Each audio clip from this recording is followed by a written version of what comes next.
Chopsuey is a Chinese-style vegetable stir-fry. This recipe is the version of the Hokkien in the Philippines.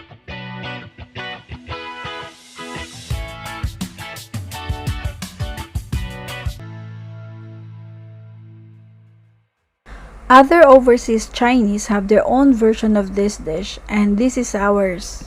Let's start with the ingredients. For the meat, we have pork and prawns. And then for vegetables, we have our leftover broccoli, cauliflower, we have the beans, the cabbage, baby corn, and carrot. We also have some boiled quail eggs and the seasonings and aromatics. Onion, garlic, salt, and pepper, soy sauce, and of course oyster sauce and slurry. Heat some oil in the pan and fry the shrimps. You can use prawns or shrimps, depends on what's available in your location. Then after frying the shrimps, you saute the onion. This is to avoid the garlic from being burnt. So we saute the onions first and then we add the garlic. After onions already soft, we saute the pork. Okay.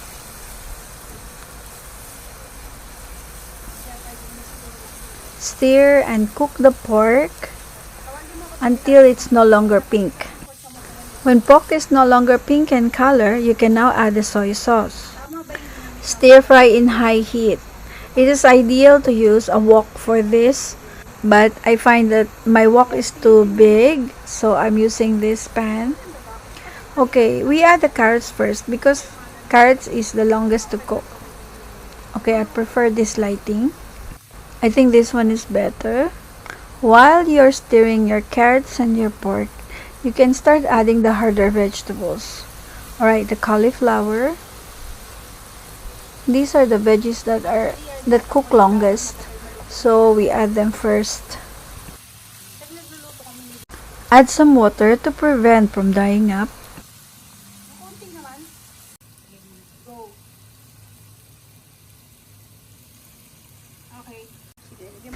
Cover and simmer for about 5 to 8 minutes or until pork is tender. After boiling, adjust to medium heat. Check if your meat is cooked and then you can now start adding the other vegetables. Add the baby corn. Okay, continue stirring.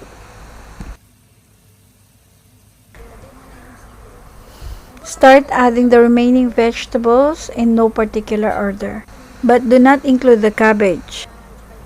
So that's our bell pepper or capsicum, the leftover broccoli we had, then the sweet beans. I forgot what it's called in Tagalog, but it's almost similar to chicharo, except that it's not flat. Now while mixing, you can switch back to high heat and simmer the vegetables again. After simmering, stir to mix well and then season with salt and pepper. And don't forget the oyster sauce.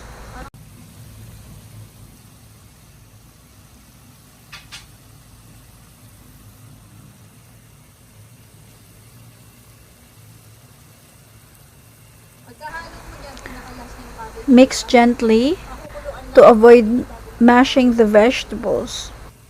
You need to do a lot of stirring here to distribute the flavors coming from the seasonings. Now it's time to add the cabbage. Cover and simmer for about 3 minutes.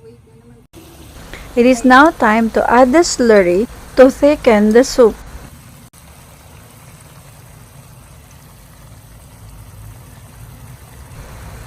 Mix well and put on high heat. If you're using a wok, this is the perfect timing to do the quick stir fry over high heat. You can now turn off the heat. Then add in the cooked quail eggs and fried shrimps. That's it. Yan na po ang aming mga tira-tirang gulay na ni-recycle at ginawang chopsuey. If you like this recipe, please click like, and if you haven't subscribed, please subscribe to my YouTube channel.